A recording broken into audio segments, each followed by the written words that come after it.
বাসায় জামাত করেছেন, বা আপনার অফিসে জামাত করেছেন, ব্যবসা প্রতিষ্ঠানে জামাত করেছেন, অথবা একাই হয়তো পড়তে বাধ্য হয়েছেন, পড়েছেন, নামাজ পড়েছেন। নামাজ পড়ার পরে আপনি সন্ধ্যায় বাসায় ফিরে আসলেন। বাসায় ফিরে আমরা কি করি? পরিবারকে সময় দেই না? ওখানে খাওয়া দাওয়া করি, গল্প গুজব করি, পরিবারকে সময় দিই। এখন অবশ্যই সময় দেওয়ার প্রবণতা কমে যাচ্ছে, সবার হাতে হাতে এখন স্মার্টফোন। একটা বাসায় 10টা জগৎ, একটা বাসায় 10টা মেম্বার, 10 জনের 10টা ফোন, 10টা আলাদা আলাদা পৃথিবী একটা বাসার মধ্যে। আগে ওই যে টেলিভিশন ছিল না, এখন তো টেলিভিশন উঠে যাচ্ছে, তাই না? আগে যখন টেলিভিশন ছিল, টেলিভিশন কিন্তু ড্রয়িং রুমের মধ্যে ছিল, মনে আছে? মানে বাসার সব মেম্বার একসাথে বসে টিভি দেখত। এখানে কিন্তু অশ্লীলতার পরিমাণটা একটু কম ছিল, চাইলে যে কোনো চ্যানেল সে দেখতে পারবে না, পারবে? পারবে না। এখন ঘরে ঘরে স্মার্টফোন, ও যা ইচ্ছা তাই করতে পারে। আমরা হয়তো মনে করছি বাসা থেকে টিভি সরিয়ে দিয়েছি, একটা জিহাদ করেছি, মাশাআল্লাহ। ওই টিভি সরিয়ে যে ঘরে ঘরে আবার একটা জেনার মেশিন ঢুকিয়ে দিয়েছি, এটা বুঝতে পারছি না। তো এই যে পরিবারকে সময় দেয়া, এটা কিন্তু ইবাদত। পরিবারের খোঁজ খবর নেয়া, স্ত্রীর সাথে কথোপকথন করা, পরিবারের সমস্যাগুলোকে ডিল করা, একসাথে খেতে বসা, একসাথে এক দস্তরখানায় খেতে বসা, প্রয়োজনে বড় প্লেট নেওয়া, প্লেটের চারপাশে সবাই মিলে খাবে, এটাও সুন্নাহ। এতে করে মহব্বত বাড়বে, খাবারে বারাকা হবে। আমরা কিন্তু এগুলো পালন করি না, সংস্কৃতি নাই আমাদের মধ্যে, চর্চা নাই। বাচ্চা কাচ্চা থেকে সময় দেই না। বাচ্চা কাচ্চাকে পিতা মাতা সময় না দিলে এই বাচ্চা কার কাছে মানুষ হবে? কাজের বুয়ার কাছে মানুষ হবে, তাই না? অথবা ডে কেয়ার সেন্টারে মানুষ হবে। তো এই কার কাছ থেকে ভদ্রতা শিখবে? সে তো তাদের মানসিকতাতেই গড়ে উঠবে। তো বাচ্চা কাচ্চাদেরকে সময় দেয়া, পরিবারের সদস্যদেরকে সময় দেয়া ইবাদত। নবী করিম সাল্লাল্লাহু আলাইহি ওয়াসাল্লাম তার স্ত্রীর কোলে মাথা রেখে শুয়ে থাকতেন, ইবাদত। মাথা রেখে শুয়ে তিনি কোরআন তেলাওয়াত করতেন। আমরা যারা বৈবাহিক জীবনে আছি, কখনো করেছি?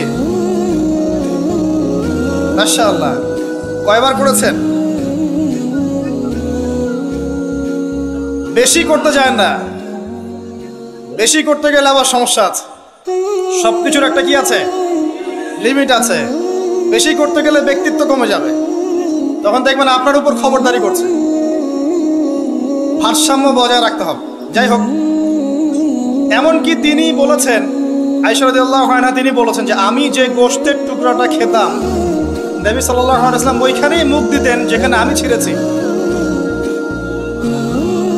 এবং রাতের বেলা দৌড় প্রতিযোগিতা করেছেন স্ত্রীর সাথে। প্রথমবার আয়েশা রাদিয়াল্লাহু আনহা জিতেছিলেন, পরে কয়েক বছর পর তিনি তাকে হারিয়ে দিয়েছেন, দিয়ে বলেছেন, আয়েশা আমি তোমাকে আজকে হারিয়ে দিলাম। এই যে সুন্নাহ, পারিবারিক সুন্নাহগুলো আমাদের মধ্যে উঠে যাচ্ছে না ভাই? পরিবারের সবার সাথে সময় দিতে হয়, খোঁজ খবর নিতে হয়, কথাবার্তা বলতে হয়। স্পেশালি বাচ্চাদের ব্যাপারে খেয়াল রাখতে হয়। বাচ্চা কাচ্চা যারা আছে এরা কাদের সাথে মিশছে, কাদের সাথে মিশছে, কাদের সাথে খেলছে, যে স্কুলে পড়ছে ওর পরিবেশটা কেমন, যে মাদ্রাসা যাচ্ছে ওর পরিবেশটা কেমন, ওকে কারা পড়াচ্ছে, কাদের কাছ থেকে দিন শিখছে, সে কাদের কাছ থেকে ইলম শিখছে, এগুলো জানা দরকার আছে। পরিবারের ব্যাপারে সচেতন থাকতে হবে। এই কারণে আল্লাহ পাক বলেছেন, কু আনফুসাকুম ওয়া আহলিকুম নারা, নিজে পরিবার, নিজে জাহান্নামের আগুন থেকে বাঁচো, পরিবার বর্গকে বাঁচাও। কিন্তু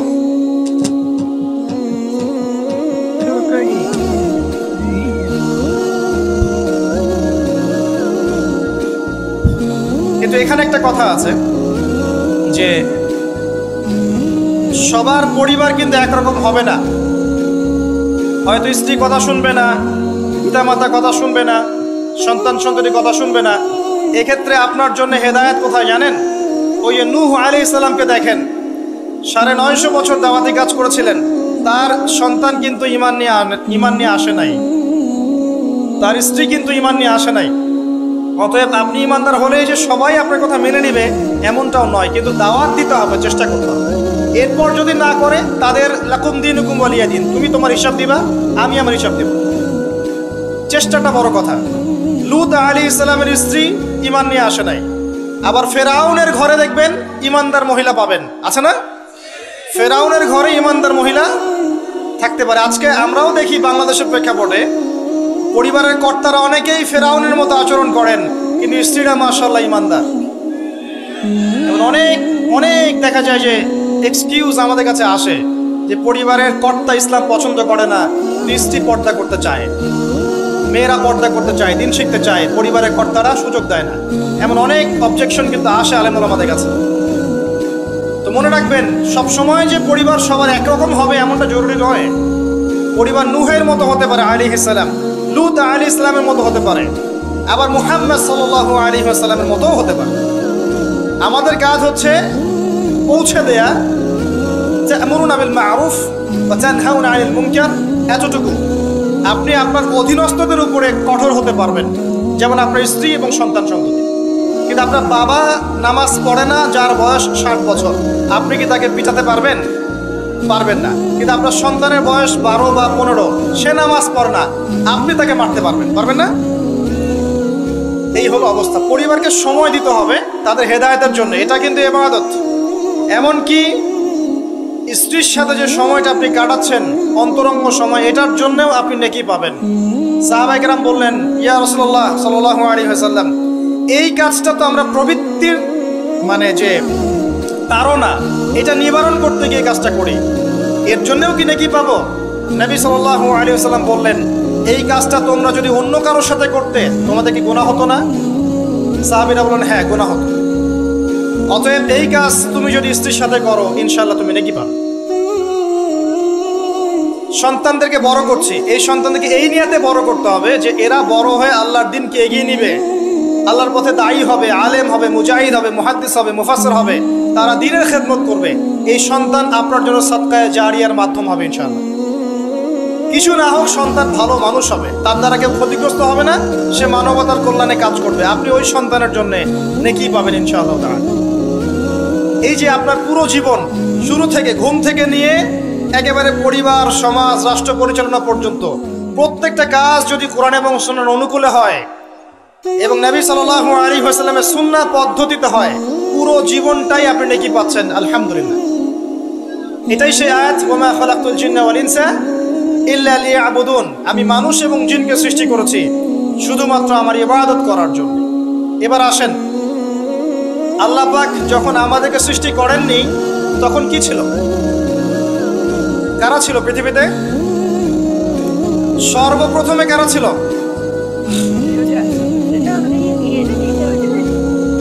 পৃথিবীতে আমরাই প্রথম প্রজাতি নই। আমরা তো এখন মনে করি যে পৃথিবীটা আমাদের, তাই না? আমরা এলিয়েন খুঁজে বেড়াই, অন্য গ্রহে প্রাণী আছে কিনা, অথচ বোকা মানুষরা নিজেই জানে না যে এই পৃথিবীর আমরাই বাসিন্দা ছিলাম না। আমাদেরকে জান্নাত থেকে এই পৃথিবীতে পাঠানো হয়েছে। এই পৃথিবীতে আমরা ছিলাম না, এই পৃথিবীতে অন্য প্রজাতি ছিল, অন্য মাখলুক ছিল। আল্লাহু আ'লাম বিসওয়াব, তারা কারা ছিল? প্রথমে আল্লাহ একা ছিলেন, কেউ ছিল? হুয়াল আউয়াল, তিনি প্রথম, এবং সবশেষে আল্লাহ পাক একা থাকবেন, কেউ থাকবে? কুল্লু মান আলাইহা ফান, আছে না? প্রথমে আল্লাহ একা ছিলেন, শেষেও আল্লাহ একা থাকবেন। হুয়াল আউয়াল ওয়াল আখির ওয়াজ যাহির ওয়াল বাতিন ওয়া হুয়া বিকুল্লি শাইইন আলিম। আল্লাহ একা ছিলেন, এরপরে আল্লাহ পাক সৃষ্টি করেছেন আরশ। আরশ মানে আল্লাহ পাক বিশাল সৃষ্টির মধ্যে সবচেয়ে বড় সৃষ্টি হচ্ছে আরশে আজিম। এই আরশে আজিমের নিচে আল্লাহ পাক ছায়া দিবেন কিয়ামতের মাঠে। কয় শ্রেণীর ব্যক্তিকে? 7 শ্রেণী না 6 শ্রেণী? কয় শ্রেণী? হ্যাঁ, 7 শ্রেণী। তার মধ্যে 1 শ্রেণী হচ্ছে তারা যারা তাদের যৌবন কালটাকে আল্লাহর পথে বিলিয়ে দিয়েছে। এই একটা হাদিসই যথেষ্ট যুবক ভাইদের জন্য, যুবতীদের জন্য, যারা তাদের যৌবন কালটাকে আল্লাহর পথে বিলিয়ে দিয়েছে, এদেরকে আল্লাহ পাক তার আরশের ছায়ায় ছায়া দিবে। ওই দিন ওই ছায়া ছাড়া কোনো ছায়া থাকবে? আল্লাহ পাক আরশ সৃষ্টি করেছেন, আরশটা ছিল পানির উপরে। কার উপরে? কানা আরশুহু আলাল মা, তার আরশটা ছিল পানির উপরে। এরপর আল্লাহ পাক 6 দিনে সৃষ্টি করেছেন পুরো মহাবিশ্ব। কয় দিনে? 6 দিন। আমাদের দিনের মতো দিন না, আল্লাহর কাছে শুধু এই যে কিয়ামতের দিনটাই আমাদের হিসেবে 50,000 বছরের সমান। কত বছর ভাই? 50,000 বছরের সমান একদিন, কিয়ামতের দিন। কিয়ামতের দিন কি মনে হয় আপনাদের? কিয়ামতের দিনের কি দরকার ছিল? ছিল। যদি কিয়ামতের দিন না থাকতো তাহলে পৃথিবীর সব জালেম পার পেয়ে যেত। কিয়ামতের দিন আছে বলেই কোনো জালেম পার পাবে না, কোনো মাজলুমের চোখের প্রাণী বৃথা যাবে না, কারণ কিয়ামতের দিন আছে। এটা হচ্ছে মাজলুমের আশার দিন আর জালেমের জন্য হতাশার দিন। কিয়ামতের দিন না থাকতো তাহলে সমস্ত খুনি, ব্যভিচারী, ধর্ষণকারী, জালেম, ফাসেক, আল্লাহদ্রোহী সবাই পার পেয়ে যেত না। আল্লাহ পাক পার দিবেন না বলেই কিয়ামতের দিন রেখেছেন। ছোটবেলায় আমরাও মনে করতাম যে মানুষের জন্ম নিয়েছে, কি ভুলটা করলাম, হিসেব নিকেশ, জান্নাত জাহান্নাম, কত সমস্যা।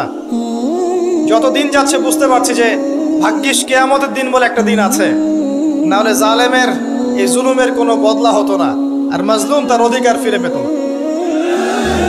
তো 50,000 বছরের সমান ওই দিন মানুষ অস্থির হয়ে যাবে এই কারণে বিচার শুরু হচ্ছে না কেন। একবার আদম আলাইহিস সালামের কাছে দৌড় দিবে, একবার নবী নূহ, একবার মূসা, একবার ঈসা, একবার ইব্রাহিম, সবাইকে রিকোয়েস্ট করবে মানুষ দলে দলে গিয়ে যে আল্লাহকে বলেন অ্যাটলিস্ট বিচারটা যেন শুরু করেন। অপেক্ষা করা কাজটা কষ্টকর না ভাই? কারোর জন্য অপেক্ষা করা কষ্টকর না? অপেক্ষা করতে করতে ঘামে একদম গলা পর্যন্ত ডুবে যাবে। আল্লাহ পাক হেফাজত করুন আমাদেরকে। ওই 7 শ্রেণীর মানুষের মধ্যে আল্লাহ পাক আমাদেরকে আশ্রয় দান, আল্লাহুম্মা আমিন। এরপরে যেটা বলছিলাম যে এই 50,000 বছরের সমান দিনে একজন ব্যক্তি আপনার আমার জন্য সুপারিশ করবে, তার নাম কি? এবার হাত উঁচু করেন, কতজন আপনাদের মধ্যে ওই ব্যক্তির সাল্লাল্লাহু আলাইহি ওয়াসাল্লাম তার জীবনী পড়েছেন জীবনে একবার? অনেস্টলি বলবেন, সততার সাথে হাত নামান। এবার চিন্তা করেন, এই যে আমরা স্লোগানগুলো দেই যে আল কোরআনের আলো ঘরে ঘরে জালো, নারায়ে তাকবীর, আল্লাহু আকবার, স্লোগান দেই না অনেক? বাস্তবতা স্লোগানের মধ্যে পার্থক্য নাই। যখন আপনি দেখবেন প্রতিটা যুবক বা প্রত্যেক ব্যক্তি আমাদের সমাজের মধ্যে নবী সাল্লাল্লাহু আলাইহি ওয়াসাল্লামের জীবনী সম্পর্কে ভালো ধারণা রাখে, কুরআনুল কারীম মাশাআল্লাহ তেলাওয়াত করতে জানে, কোরআনের অর্থ বোঝার চেষ্টা করে, মাশাআল্লাহ হকপন্থী আলেম ওলামাদের কাছে যায়, আত্মশুদ্ধি অর্জন করে, হালাল খায়, পারিবারিক আদর্শ সুন্দর করে গড়ে তোলার চেষ্টা করে, ন্যায়ের পথে তাকে অন্যায় করে না, তখন অটোমেটিকলি কোরআনের আলো ঘরে ঘরে জ্বলবে না? তাহলে মূল কাজটা কি? আইওয়াশ এবং শোডাউন করা না মূল কাজ করা? মূল কাজটা কি? আমরা কিন্তু মূল কাজটা করতে চাচ্ছি না, বা মূল কাজটাকে আমরা ততটা গুরুত্ব দিচ্ছি না যতটা যৌগিক বিষয়গুলোকে গুরুত্ব দিচ্ছি। আর এই কারণে দীর্ঘদিন থেকে দেখছি যে উম্মার অবস্থা মোটামুটি অপরিবর্তনীয় আছে, বরং দিন দিন ডে বাই ডে আস্তে আস্তে অধঃপতন হচ্ছে। আপনি হয়তো প্রশ্ন করতে পারেন আমার দিকে আঙ্গুল তাক করে, কে বললো আপনাকে অধঃপতন হচ্ছে? আমরা তো দেখছি উন্নতি, অগ্রগতি আর প্রগতি। আমি বিনয়ের সাথে বলবো আর 10টা থেকে 20টা বছর অপেক্ষা করেন। 5 বছর আগে বিনয়ের সাথে বলেছিলাম যে 10 বছর অপেক্ষা করেন, কাগজের টাকা বলে কিছু থাকবে না। আস্তে আস্তে সোসাইটি ওইদিকে যাবে এবং এগুলো কোনোটাই অ্যাক্সিডেন্টলি অটোমেটিকলি হচ্ছে না, এর পিছনে একটা মাস্টার মাইন্ড কাজ করছে। পুরো বিশ্বের পিছনে একটা মাস্টার মাইন্ড কাজ করছে। একটা সভ্যতা চাচ্ছে সারা বিশ্বের মানুষ ওর দাস হয়ে থাকবে এবং তাদের এক একটা এজেন্ডা আস্তে আস্তে বাস্তবায়িত হচ্ছে। এবং মাশাআল্লাহ আমরাও হালুয়া রুটি এবং সেমাই খাচ্ছি, মাশাআল্লাহ আমরাও খাচ্ছি খোরমা, জিলাপি, হালুয়া রুটি, সেমাই, এগুলো আমরাও খেয়ে যাচ্ছি মাশাআল্লাহ। আল্লাহ পাক আমাদের হৃদয়ের চোখগুলো যেন খুলে দেন, আল্লাহুম্মা আমিন। ক্যাশলেস সোসাইটি চায় তারা, ক্যাশলেস সোসাইটি, মানে সোসাইটির মধ্যে কোনো ক্যাশ থাকবে না, ডিজিট থাকবে, খালি ডিজিট। খালি কলা কিনবেন, আপনি 40 ডিজিট পাস করে দিবেন। কলাওয়ালা 40 ডিজিট পেল, ওর দরকার এখন ধরেন মাছ, ও 40 ডিজিটের মাছ কিনবে। মাছওয়ালার দরকার মনে করেন চাল, ও 40 ডিজিটের চাল কিনবে। ডিজিট ঘুরবে, খালি সংখ্যা খালি ঘুরতে থাকবে হাত থেকে হাত। এমন একটা মানি আপনাদেরকে দিবে, এমন একটা মুদ্রা দিবে আপনাদেরকে, যে মুদ্রা ধরতেও পারবেন না, পকেটেও রাখতে পারবেন না। এখন তো ধরতে পারেন, পকেটে রাখতে পারেন, একটা সময় আসবে মুদ্রা ধরতেও পারবেন না, পকেটেও রাখতে পারবেন না। এবং এগুলোর মান তারা নিয়ন্ত্রণ করবে। যখন দেখবে যে আপনার মধ্যে তাওহীদ বেশি আছে, ইসলামের চেতনা বেশি আছে, দ্বীনের ফিকির বেশি, ইসলাম ইসলাম করছেন, আপনার মান কমে যাবে। যদি দেখে আপনার মধ্যে দাসত্ব আছে, ওরা যা বলছে আপনি সামিআনা ওয়া আতা'না বলছেন, ইয়েস স্যার করছেন, আপনি উন্নতি, অগ্রগতি, প্রগতি পাবেন। হ্যাঁ, যারা এগুলো লঞ্চ করছে তারা আবার তাদের সম্পত্তিগুলোকে গোল্ড এবং সিলভারে কনভার্ট করছে অলরেডি। দেখেন বড় বড় ওদের ব্যাংকগুলোকে দেখেন, সব গোল্ড এবং সিলভারে কনভার্ট করছে। ওই ইসরায়েলের দিকে তাকিয়ে দেখেন, ও তার সমস্ত সম্পত্তিগুলোকে, বেশিরভাগ সম্পত্তিগুলোকেই সাস্টেইনেবল গোল্ডের কনভার্ট করছে। ও আমাদের মতো বোকা নয়। শোনেন কেমন বোকা নয়, বিগত 70 বছরে মুসলিমদের নাকের ডগার উপরে বসে 4টা যুদ্ধে মুসলিমদেরকে পরাজিত করে দিয়েছে ইসরায়েল। বিগত 70 বছরে ওরা প্রথমে ব্রিটেন, তারপরে আমেরিকার হাত ধরে বিশ্বের এমন একটা জায়গায় এসেছে যে এই জায়গা থেকে তারা বিশ্বের পলিটিক্স, ইকোনমিক্স, মিডিয়া, প্রযুক্তি, ফাইন্যান্স সব নিয়ন্ত্রণ করার শক্তি অর্জন করেছে অলরেডি। আপনি ভাবছেন করবে? অনেকে মনে করে এটা ভবিষ্যৎ বক্তা মনে হয়। আমি বলছি যে বর্তমান সম্পর্কে আপনি খবর রাখেন না বলেই বর্তমানকে আপনার ভবিষ্যৎ মনে হচ্ছে। এটা বর্তমান, এটা ভবিষ্যৎ না। ভবিষ্যতে তো সে সারা বিশ্বকে রুল করবে ইনশাআল্লাহ তাআলা। না হলে তো সে মাসিহুদ দাজ্জালের ফলোয়ারই হতে পারবে না। আর দাজ্জাল তো সারা বিশ্বকে শাসন করবে এবং তাকে ফলো করবে জিউসরাই। তবে হ্যাঁ, এটা আমরা জানি কোরআন এবং হাদিস থেকে আলহামদুলিল্লাহ যে ওদের এই দমন, পীড়ন, জুলুম এবং শাসনটা চিরস্থায়ী হবে না ইনশাআল্লাহ। এটা একটা সাময়িক সময় জুড়ে থাকবে, এরপরে আল্লাহ পাক পৃথিবী থেকে এটাকে সরিয়ে দিবেন ইনশাআল্লাহ। কিভাবে সরাবেন? ওই যে লোহিত সাগরে আল্লাহ পাক যেমন করে বনু ইসরাইলকে ধাওয়া করছিল ফেরাউনের বাহিনী, মনে আছে? লোহিত সাগরে আল্লাহ পাক ফেরাউনের বাহিনীকে একত্রিত করেছেন, ডুবিয়ে দিয়েছেন, দেন নাই? আল্লাহ পাক সেম সুন্নাহ অ্যাপ্লাই করেছেন প্যালেস্টাইনের ক্ষেত্রে। আল্লাহ পাক সমস্ত জালেমদেরকে ওখানে একত্রিত করেছেন ধ্বংস করার জন্য। সেম সুন্নাহ, এটা হবে ইনশাআল্লাহ। আমরা জানি এটা সরে যাবে পৃথিবী থেকে।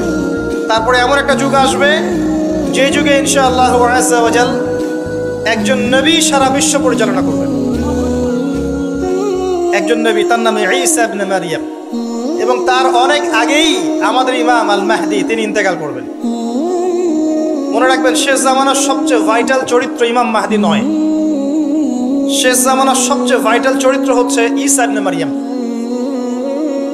ঈসা ইবনে মারইয়াম সবচেয়ে ভাইটাল চরিত্র, কারণ তিনি জেরুজালেম থেকে সারা ওয়ার্ল্ডে ইসলামী খেলাফা কায়েম এবং 40 বছর, এই 40 সংখ্যা এক্স্যাক্টলি 40 না আরো বেশি আল্লাহ ভালো জানেন, পৃথিবী জুড়ে ইসলামের অনুশাসন বজায় থাকবে ইনশাআল্লাহ। একটা কাঁচা বাড়ি, একটা পাকা বাড়ি আপনি পাবেন না যেখানে আল্লাহর কালিমা প্রবেশ করবে না, জুলুম বলে কিছু থাকবে না ইনশাআল্লাহ। যা দেখছেন আপনি এখন ওয়ার্ল্ড ওয়াইড যে দাপট, দেখে মনে হচ্ছে বিশ্ব এদের কোনো অস্তিত্বই বিশ্বে থাকবে না। এখন সারা বিশ্বের দিকে তাকিয়ে আপনার কাছে মনে হচ্ছে মাশাআল্লাহ, NATO, United Nations, world bank, এটা সেটা, বিশ্ব যে কি হচ্ছে সারাদিন। শুক্র গ্রহ আমার, একজন বলছে না শুক্র গ্রহ আমার, একজন মিসাইল তৈরি করছে, আরেকজন প্রতিরক্ষা ব্যবস্থা করছে। ওয়ার্ল্ড অ্যাফেয়ার্স পড়লে মনে হয় যে ওয়ার্ল্ডটা এদেরই, কিন্তু আল্লাহ রাসূল সাল্লাল্লাহু আলাইহি ওয়াসাল্লাম বলছেন যে বিশ্বটা আস্তে আস্তে আস্তে আস্তে তার ধ্বংসের দিকে যাচ্ছে।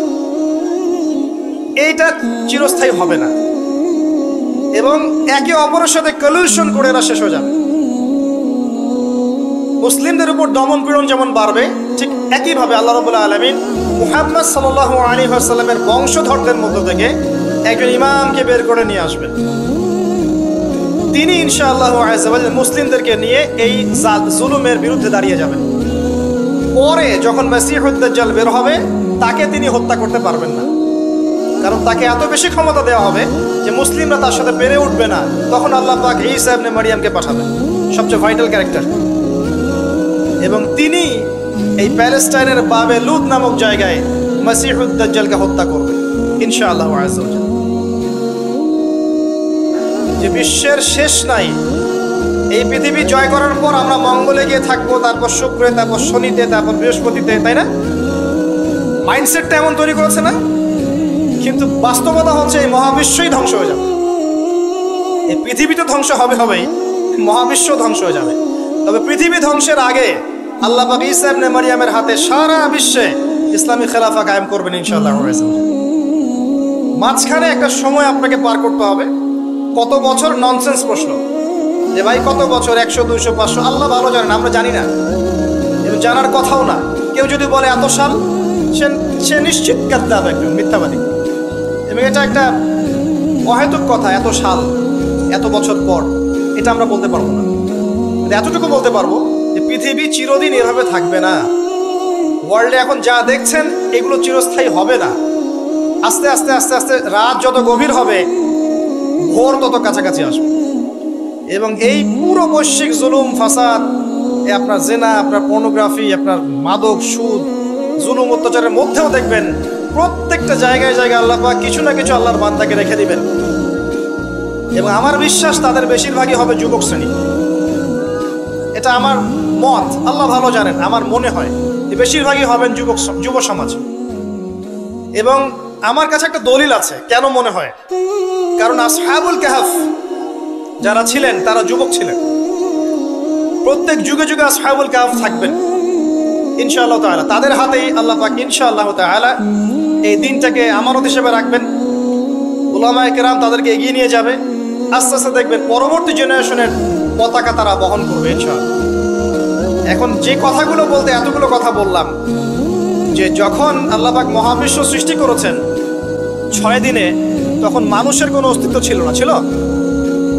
কোনো অস্তিত্ব ছিল না। মানুষের অস্তিত্বই ছিল না। সূরা দাহর পড়েন 1 নম্বর আয়াত, আল্লাহ পাক বলছেন হাল আতা আলাল ইনসান হিনুম মিনাদ দাহরি লাম ইয়াকুন শাইআন মাযকুরা। মানুষের উপর একটা সময় চলে গেছে যখন মানুষ কোনো আলোচ্য বিষয় ছিল না। এখন সারা ওয়ার্ল্ডের দিকে তাকালে মনে হয় যে মানুষই সবকিছু, তাই না?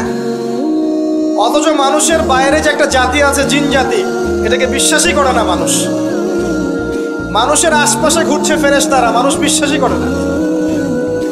আল্লাহ পাক আছেন আরশে আজিমে, তার উপরে, মানুষ বিশ্বাসই করে না যে আল্লাহ বলে কেউ আছে। মানুষ মনে করে বিগ ব্যাং থেকে সব সৃষ্টি হয়েছে। হ্যাঁ, অনেক মানুষ মনে করে যে আল্লাহ বলতে কেউ নাই, সবকিছু বিগ ব্যাং থেকে সৃষ্টি হয়েছে। অথচ আল্লাহ পাক কোরআনে বলেছেন আওয়ালাম ইয়ারাল্লাযীনা কাফারু, সূরা আম্বিয়া 30 নম্বর আয়াত, আন্নাস সামাওয়াতি ওয়াল আরদু কানাতা রাতকান ফাফাতাহনাহুমা।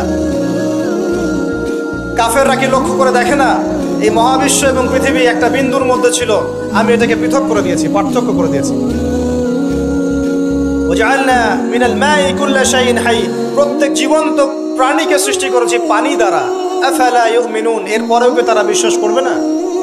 যারা সায়েন্সের ছাত্র, নিউক্লিয়াস সম্পর্কে পড়ে দেখেন, সাইটোপ্লাজম সম্পর্কে পড়ে দেখেন, ওখানে কতটুকু পানি আছে, কত অংশ পানি আছে। আল কোরআন বৈজ্ঞানিক, সম্পূর্ণ বৈজ্ঞানিক, কিন্তু বিজ্ঞান কোরআনিক হতেই হবে জরুরি না। বিজ্ঞানের কোনটা সত্য কোনটা মিথ্যা এটা কোরআন দিয়ে মানদণ্ড হিসেবে যাচাই করা যাবে। কোরআনের কোনটা সত্য কোনটা মিথ্যা এটা বিজ্ঞান দিয়ে যাচাই করা যাবে না। আল্লাহ পাক সৃষ্টি করেছেন, এরপরে মানুষকে সৃষ্টি করে একা ছেড়ে দেননি। আল্লাহ পাক প্রথমে নাম শিখিয়েছেন, সমস্ত জ্ঞান শিখিয়েছেন কাকে? আদম আলাইহিস সালামকে। ওয়াল্লামা আদামাল আসমা কুল্লাহা, মহাবিশ্বের সমস্ত নাম আমি আদমকে শিখিয়েছি। সুবহানাল্লাহ। আমাদের পিতা আদম আলাইহিস সালামের ডিএনএর মধ্যে জ্ঞান ছিল, সমস্ত জ্ঞান ছিল যা আল্লাহ পাক শিখিয়েছেন। বাই ডিএনএ আমাদের মধ্যে জ্ঞানগুলো এসেছে, এমনি এমনি আসেনি। মানুষ একটা বুদ্ধিবৃত্তিক প্রাণী না? অটোমেটিকলি কি মানুষ জ্ঞান শিখে ফেলেছে? আল্লাহ এই জ্ঞান আদম আলাইহিস সালামকে শিখিয়েছেন, তার বংশধরদের মধ্যে জ্ঞান ছড়িয়ে পড়েছে। এরপর আল্লাহ পাক জান্নাতে রেখেছেন, শর্ত দিয়েছেন কি? ওয়ালা তাকরাবু ওয়ালা তাকরাবা হাদিহিশ শাজারা, তোমরা দুজন এই গাছের কাছে যাবে না। পরীক্ষা, গাছটার নাম কি? এটা হচ্ছে ওই প্রশ্নের মতো ঈসা আলাইহিস সালাম কবে আসবেন। গাছটার নাম কি? এটা ওই প্রশ্নের মতো যে দাজ্জালের আসল নাম কি হবে, ইমাম মাহদী কত সালে আসবেন। এগুলো ওই প্রশ্নের মতো যে ওই গাছটার নাম কি ছিল। প্রয়োজন নাই গাছের নামের আমার। গাছটা ছিল একটা টেস্ট, পরীক্ষা। গাছের কাছেও যেও না। চলে গেলেন, কার প্ররোচনা চলে গেলেন? ইবলিস। তার নাম কি? ইবলিস। আচ্ছা, ইবলিস আমল করতো না?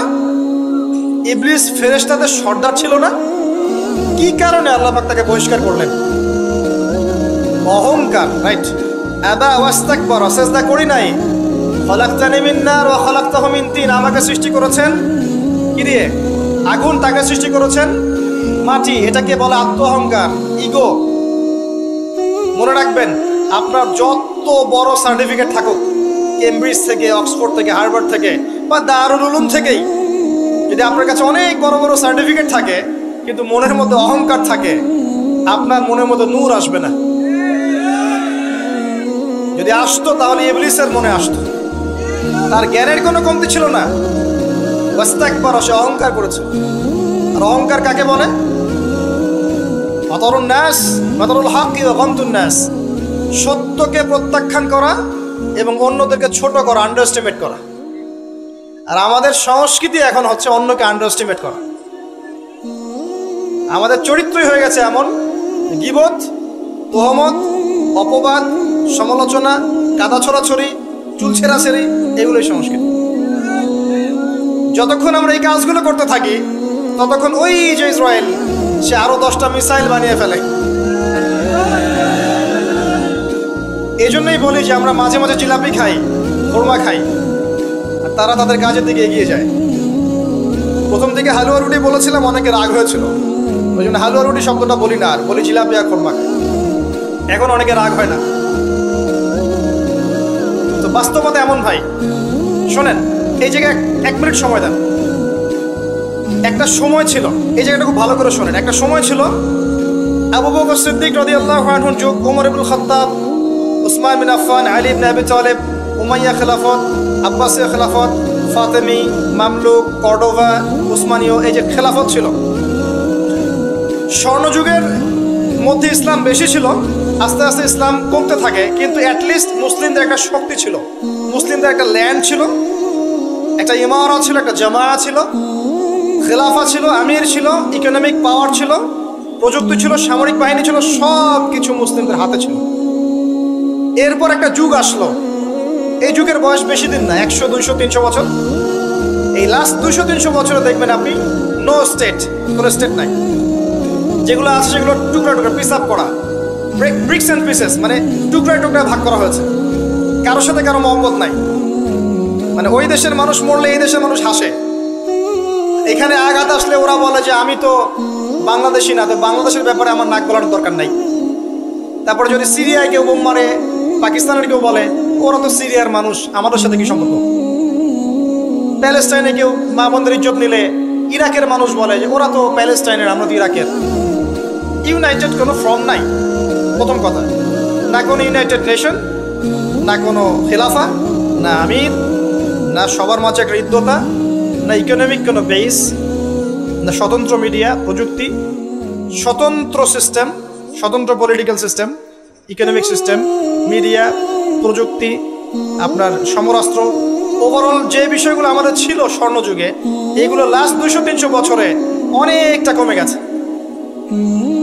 এবং যখন কমে গেছে, এই সময়টুকুর মধ্যে ইসলামের বিরোধী শক্তি যারা আছে, স্পষ্ট প্রকাশ্য বিরোধী শক্তি যারা ভিতরের বাইরের, এরা এই প্রত্যেকটা সেক্টরে উন্নতি করেছে। আর আমরা এই মূল জিনিসগুলো দিকে ফোকাস না করে পড়েছিলাম কোথায়? আপোষের গীবত, আমাদের তহমত, আপোষের কাদা ছড়াছড়ি। একটা নেশনের মধ্যে সবাই ভাই না আমরা? একটা নেশন, মানে একটা নেশনে কি থাকে? ল্যান্ড থাকে, ভূখণ্ড লাগে, সার্বভৌমত্ব লাগে, জনসংখ্যা লাগে, তারপর কি লাগে? এগুলো লাগে না? সরকার লাগে। 4টা বিষয় দরকার হয়। রাষ্ট্রের সঙ্গে এগুলো পাবেন। ওভারঅল দেখবেন গভর্নমেন্ট থাকবে, প্রশাসন থাকবে, জনগণ থাকবে, আলেমোলামা থাকবে, যুব সমাজ থাকবে, তরুণ প্রজন্ম থাকবে, যুবতীরা থাকবে, বাচ্চা কাচ্চা থাকবে। এই হচ্ছে আপনার প্রজন্ম, একটা নেশন। এই নেশনের সবাই আমরা একে অপরের ভাই নই? আমরা সবাই এক জাতি না নাকি? সবাই সবার শত্রু? আমরা কি কেউ কারো শত্রু? আমরা সবাই ভাই না? আমরা সবাই কিন্তু একটা জাতি। খেয়াল করে দেখেন, এখন এক জাতির কনসেপ্টের মধ্যে কত ভাটা পড়েছে। এক ধর্মনেতা আর এক ধর্মনেতাকে দেখতে পারে না, এক বক্তা আর এক বক্তার সমালোচনা না করলে ভাত হজম হয় না। এক ভাই একটা দল করে, আরেক ভাই আরেকটা দল করে, এই ভাই এই ভাইয়ের ক্ষতি না করতে পারলে ঘুম হয় না। আমরা কি আপোষেই লড়াই করছি না? আমরা কি একে অপরের সাথে লড়াই করে সময় নষ্ট করছি না? পক্ষান্তরে আমাদের স্পষ্ট যারা শত্রু দেখেন ওয়ার্ল্ড ওয়াইড, তারা কি একত্রিত হয়ে আমাদের বিরুদ্ধে নাই? এই সহজ বাংলা কথাটা আমাদের বুঝে কেন আসে না যে আমরা সবাই এক, আমরা সবাই মুসলিম, এটাই আমাদের মৌলিক পরিচয়। আমরা সবাই মুসলিম, এটা আমাদের মৌলিক পরিচয়। আমাদের মধ্যে আল্লাহ পাক কাউকে কর্তৃত্ব দিয়েছেন, কাউকে অধীনস্থ করেছেন, কাউকে আল্লাহ পাক ইলম দিয়েছেন, জ্ঞানের শরীয়তের কাউকে দেন নাই, কাউকে তরুণ বানিয়েছেন, কাউকে তরুণী বানিয়েছেন, কাউকে বৃদ্ধ বানিয়েছেন, কাউকে যুবক বানিয়েছেন। কেউ ঘর সামলাচ্ছে, কেউ সমাজ সামলাচ্ছে, কেউ অর্থনীতি সামলাচ্ছে, কেউ রাষ্ট্র সামলাচ্ছে। সবাইকে আমরা একে অপরের ভাই নই? নাকি আমরা সবাই একে অপরের শত্রু? আমরা কি করেছি? আপোষে, লড়াইয়ে, সমালোচনায়, ইখতিলাফে, গীবতে, তহমতে এতটা সময় পার করেছি যে এই সময়টুকুর মধ্যে ওরা অনেক দূর এগিয়ে গেছে, এবং এই এগিয়ে যাওয়াটা ওদের আরো বাড়তে থাকবে। কারণ কিছু পাপের শাস্তি আমাদেরকে পেতে হবে দুনিয়ায়, কিছু ভুলের শাস্তি আমাদেরকে দুনিয়ায় পেতে হবে ইনশাল্লাহ। এরপর একটা প্রজন্ম আসবে যারা এই ভুলগুলো করবে না ইনশাল্লাহ। বিশ্বাস করেন, এরপরে ইনশাল্লাহ এমন কোন প্রজন্ম আসবে, ইয়াস্তাবদিল কওমান গায়রাকুম। আল্লাহ পাক বলেছেন, তোমরা যদি দায়িত্ব পালন না করো, তোমাদেরকে আমি সরিয়ে দিয়ে নতুন সম্প্রদায়কে নিয়ে আসবো। সুম্মা লা ইয়াকুনু আমসালাকুম, তারা তোমাদের মতো হবে না। আল্লাহ পাক এরপরে এমন জেনারেশন নিয়ে আসবেন ইনশাআল্লাহ, দেখবেন তারা সবাই তাওহীদপন্থী হবে, তারা সুন্নতপন্থী হবে, তারা হালাল খাবে, হারামে যাবে না, তারা পারিবারিক আদর্শ ঠিক রাখবে ইনশাআল্লাহ। তাদের যুব সমাজকে দেখবেন আল্লাহর জন্য নিজের জীবন কুরবানি করার জন্য প্রস্তুত থাকবে। দেখবেন তাদের তরুণদের সাথে প্রবীণদের একটা সুন্দর সুন্দর সমন্বয় থাকবে। তরুণ থেকে নেতৃত্ব দেবে প্রবীণরা, দেখবেন তরুণরা এগিয়ে যাবে। দেখবেন তারা ছোট ছোট বাচ্চারা এক একটা ডিনামাইট হয়ে গড়ে উঠবে ইনশাআল্লাহ। অপেক্ষা করতে থাকে, সময় আসবে এক সময় ইনশাআল্লাহ, হতাশ হবেন। মাঝখানের এই সময়টুকুতে প্রথম কাজ হচ্ছে পরিস্থিতি বোঝা, মৌলিক কাজগুলোর দিকে ফোকাস করা, এবং যে কাজগুলো মৌলিক নয়, গৌণ কাজ, এগুলোর দিকে বেশি ফোকাস না করা, মূল কাজের দিকে ফোকাস করা। মূল কাজ হচ্ছে সবাই আমরা ভাই ভাই, আপোষে ঐক্যবদ্ধ থাকতে হবে। বা ঐক্যবদ্ধ থাকার জন্য সবাইকে নতুন দল খোলার দরকার নাই, খালি মন থেকে বিশ্বাস করে নেন যে সে আমার ভাই, ব্যাস। খালি মন থেকে মনে করে নেন যে সবাই আমার ভাই, দেখবেন মনের মধ্যে ঐক্য হয়ে গেছে। ঐক্যটা মনের ব্যাপার, ঐক্যটা মনের ব্যাপার, এটা কিন্তু ফিজিক্যাল বিষয় নয়। মন থেকে বিশ্বাস করে নেন যে আমরা যারা তাওহীদপন্থী আছি, মুসলিম আছি বাংলাদেশের, সবাই আমরা ভাই।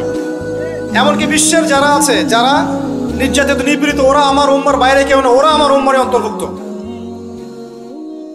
চিন্তা জগতে পরিবর্তন আনেন, মৌলিক কাজে আসেন, পড়াশোনা করেন। খালি নারায়ে তাকবীর আল্লাহু আকবার স্লোগান দিলে আর আল কোরআনের আলো ঘরে ঘরে জ্বালো স্লোগান তুলে আইওয়াজ শোনান করলে সব হবে না। বেসিক জায়গায় এসে পড়াশোনা করেন, তরুণ সমাজকে পড়াশোনা করান, ভালো কিছু পড়ান। যারা জেনারেল লাইন থেকে উঠে আসছে এদেরকে ভালো কিছু পড়ান। যারা মাদ্রাসায় পড়ছে, প্রয়োজনে যদি প্রয়োজন হয় তাদের সিলেবাসে কিছু সংস্কার করেন, করে এগিয়ে নেন। উভয়ের মাঝে একটা সমন্বয় সৃষ্টি করেন, উলামায়ে কেরামের মাঝে ঐক্যের চেষ্টা করেন, আপোষে বিভক্তির চেষ্টা করবেন না। যারা হিংসা, গীবত, তমত, সমালোচনার সংস্কৃতি লালন করে ওদেরকে এড়িয়ে যান, ওইদিকে ভ্রুক্ষেপও করবেন না। একটা সেকেন্ড ওদিকে ভ্রুক্ষেপ করবেন, আপনি এক সেকেন্ড পিছিয়ে যান, এগিয়ে যান।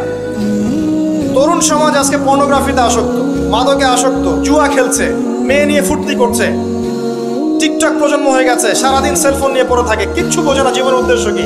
এদেরকে আল্লাহর দিকে ফেরান, নামাজের দিকে ফেরান, দিনের মেহনত বাড়িয়ে দেন, মসজিদগুলো আবাদ করেন, মাদ্রাসাগুলো গড়ে তোলেন, স্কুল কলেজ নির্মাণ করেন। আমাদের পরবর্তী প্রজন্মের বাচ্চা কাচ্চাদেরকে এমনভাবে পড়াশোনা করান আগামী বিশ্বকে ওরা চ্যালেঞ্জ করতে পারে। আমাদের প্রশাসনে যারা আছে তাদেরকে স্বাধীনভাবে কাজ করতে দেন, ন্যায়পরায়ণের সাথে কাজ করতে দেন, ন্যায় প্রতিষ্ঠা করার সুযোগ তাদেরকে দেন। যারা তাদের উপরে আছেন তাদের মধ্যে ইসলামকে ঢুকিয়ে দেন, আল্লাহর ভয় ঢুকিয়ে দেন, তাকওয়াকে ঢুকিয়ে দেন। তাদের সাথে দ্বন্দ্বে লিপ্ত হবেন না। একটা রাষ্ট্রের মধ্যে অরাজকতা সৃষ্টি করে রাষ্ট্রের কোনো কল্যাণ হয় না, বরং রাষ্ট্রের ক্ষতি হয়। এমন কিছু করতে যাবেন না যাতে করে একটা রাষ্ট্রের জনগণ সরকারের বিরুদ্ধে বিদ্রোহ করা শুরু করছে, এমন কিছু করতে যাবেন না। করতে গেলে উপকারের চেয়ে ক্ষতি বেশি হয়ে যাবে। বরং সৎ কাজের আদেশ, অসৎ কাজের নিষেধের মধ্য দিয়ে কাছে দেখে ভালোটা বোঝান, এতটুকু দায়িত্ব আপনার। ফাযাক্কির ইন নাফাআতিদ যিকরা ফাযাক্কির লাস্তা আলাইহিম বিমুসাইতির। আল্লাহ যদি তৌফিক দেন, আল্লাহ যদি কবুল করেন, দেখবেন এই মানুষগুলোর মধ্য থেকে উমর রাদিয়াল্লাহু আনহুর মতো মানুষ বের হয়ে যাবে ইনশাআল্লাহ। মনে রাখবেন, ওমর ইবনে খাত্তাব রাদিয়াল্লাহু আনহু অস্ত্র হাতে নিয়ে নবীকে হত্যা করার জন্য বের হয়েছিলেন। আল্লাহ পাক সেই মানুষকে কবুল করে ইসলামের দ্বিতীয় খলিফা বানিয়েছেন, সুবহানাল্লাহ। তো সবার প্রতি সুধারণা রেখে দিনের দাওয়াত সব মহলে পৌঁছে দেওয়ার চেষ্টা করেন। আল্লাহ যদি কবুল করেন, ইসলামকে যদি সঠিকভাবে প্রেজেন্ট করতে পারেন, তারা যদি বুঝতে পারে, দেখবেন তাদের দ্বারা এমন খেদমত সম্ভব যা আমার দ্বারা সম্ভব না। এটাই আমাদের দায়িত্ব, এতটুকুই। আল্লাহ পাক আমাদেরকে কথাগুলো বোঝার তৌফিক দান করুন, আমিন। আল্লাহ পাক বর্তমান বিশ্বের প্রেক্ষাপটটা বোঝার তৌফিক দান করুন। আমাদের উম্মার মধ্যে আল্লাহ পাক ঐক্য দান করুন, আমাদের মধ্যে আল্লাহ হৃদ্যতা, ভালোবাসা দান করুন। আমরা যে একে অপরের ভাই, এই কনসেপ্টটা বোঝার তৌফিক দান করুন। আল্লাহ পাক অন্যায় এবং জুলুমকারীদের বিরুদ্ধে আমাদেরকে দাঁড়ানোর তৌফিক দান করুন। আল্লাহ পাক যুব সমাজকে খাস করে আমি দোয়া করছি, যুব সমাজকে আল্লাহ পাক যেন হেদায়েত দিয়ে ইসলামের পথে নিয়ে আসেন। যারা আজকে আল্লাহ ভোলা, রাসূলকে ভোলা, আল্লাহ যেন এই বান্দাদেরকে খাস করে দয়া করে আল্লাহ এবং তার রাসূলের দিকে আসার তৌফিক দান করেন। 5 ওয়াক্ত নামাজ জামাতে পড়ার তৌফিক দান করেন। আল্লাহ পাক আমাদের বিত্তশালীদেরকে দিনের জন্য অর্থ ব্যয়ের দিকে এগিয়ে আসার তৌফিক দান করেন। আমার লেকচার শেষ হয়নি। আমাদের ঊর্ধ্বতন কর্তৃপক্ষ থেকে শুরু করে টপ টু বটম যারা আছি, সবাইকে যার যার জায়গা থেকে দিনের খেদমত করার তৌফিক আল্লাহ পাক দান করেন। ইসলাম যে একটা সাম্যের ধর্ম, মানবতার ধর্ম এবং সমস্ত বিষয়ের সমাধান যে ইসলামে আছে, এটা বোঝার তৌফিক আল্লাহ পাক তাদেরকে দান করুন এবং আমাদেরকেও সঠিকভাবে উপস্থাপন করার তৌফিক দান করুন। আল্লাহ পাক আমাদের মধ্যে যেন ভুল ত্রুটিগুলোকে মাফ করে দেন। যদি আল্লাহ আমাদের দ্বারা পসিবল না হয়, আমরা যদি এগুলোর যোগ্য না হয়ে থাকি, আল্লাহ পাক যেন আমাদেরকে সরিয়ে দিয়ে অন্য এমন সম্প্রদায় নিয়ে আসেন যারা এই কাজগুলো করতে পারবে ইনশাআল্লাহ। তারপরেও আমরা চাই আল্লাহর জমিনে আল্লাহর দিনটা যেন বিজয়ী হয়। শেষ করার আগে আমি আর কিছু কথা বলে শেষ করছি যে আল্লাহ পাক এই দুনিয়ার জীবনে যে মানুষকে সৃষ্টি করে পাঠিয়েছেন ওই জান্নাত থেকে, এমনি এমনি পাঠাননি প্রিয় ভাইয়েরা। সময় আপনি পাবেন সর্বোচ্চ 60, 70, 80, 100 বা 120 বছর, এর বেশি সময় হয়তো আপনি পাবেন না। এই সময়টুকুর মধ্যে আপনার আমার কর্তব্য হচ্ছে জীবনটাকে ভাগ করে ফেলা, জীবনের কোন কোন জায়গায় কাজ করতে হবে ফিক্স করা। মনে করেন আপনার বয়স 30 বছর, শোনেন আপনাদের চেয়ে আমার তারা বেশি আছে, তারপর আমি কথাগুলো বলে যেতে যাচ্ছি। মনে করেন আপনার বয়স 30 বছর, রাত্রে ঠান্ডা মাথায় চিন্তা করেন এই 30 বছরে আপনি কি কি পাপ করেছেন, কাগজে কলমে লিখে ফেলেন। আপনি অনেকগুলো পাপ খুঁজে পাবেন। এই পাপকে 2 ভাগে ভাগ করেন, একটা পাপ আল্লাহর সাথে সম্পৃক্ত, একটা বান্দার সাথে সম্পৃক্ত। যেগুলো আল্লাহর সাথে সম্পৃক্ত, খালি 2 রাকাত নামাজ পড়ে আল্লাহকে বলেন, আল্লাহ না বুঝে না জেনে শয়তানের প্ররোচনায় পড়ে আল্লাহ জীবনে ভুল করেছেন, আল্লাহ ওয়াদা করছে আজকের পর থেকে কখনোই পাপে লিপ্ত হব না। পড়বেন আস্তাগফিরুল্লাহাল্লাযী লা ইলাহা ইল্লা হুয়াল হাইয়ুল কাইয়ুম ওয়া আতুবু ইলাইহি এবং সাইয়্যিদুল ইস্তিগফার। আপনি বিশ্বাস রাখেন আল্লাহ পাক আপনার সমস্ত গুনাহকে নেকি দিয়ে পরিবর্তন করতে পারেন। আর কিছু পাপ থাকবে মানুষের সাথে সম্পৃক্ত, কারো গীবত করেছেন, কারো টাকা নিয়ে দেন নাই, কারো মাল আত্মসাৎ করেছেন, কাউকে গালি দিয়েছেন, এগুলো মানুষের সাথে সম্পৃক্ত। তাদের কাছে গিয়ে গিয়ে ক্ষমা চাইতে হবে। এরপর আপনি পাপ মুক্ত হলেন। বাকি জীবনটাকে ভাগ করে নেন, বছরকে মাসে ভাগ করেন, মাসকে দিনে ভাগ করেন। ওই যে শুরুতে যে সুন্নাহগুলোর কথা বললাম, 24 ঘন্টা দিন রাতকে সাজিয়ে ফেলেন, সময় নষ্ট করেন না।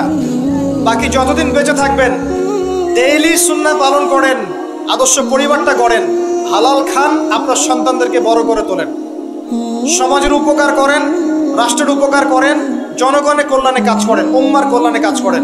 আপনার ক্ষুদ্র ক্ষুদ্র প্রচেষ্টা ইনশাল্লাহ দেখবেন আগামী দিনগুলোতে ইসলামের বড় বিজয় নিয়ে আসবে ইনশাল্লাহ। এর চেয়ে বেশি কনস্ট্রাকটিভ কোনো কথা বলার মতো জ্ঞানও আমার নাই। আমি ক্ষুদ্র জ্ঞানের মানুষ, আল্লাহ পাক যতটুকু বলার তৌফিক দান করেছেন বললাম। এর মধ্যে যদি ভুল ত্রুটি কিছু বলে থাকে এটা আমার পক্ষ থেকে, আর সঠিক বিষয়গুলো আল্লাহর পক্ষ থেকে। আকুলু কওলি হাযা আস্তাগফিরুল্লাহ লি ওয়া লাকুম ওয়া লিসাইরিল মুসলিমিন। বারাকাল্লাহু লানা ওয়া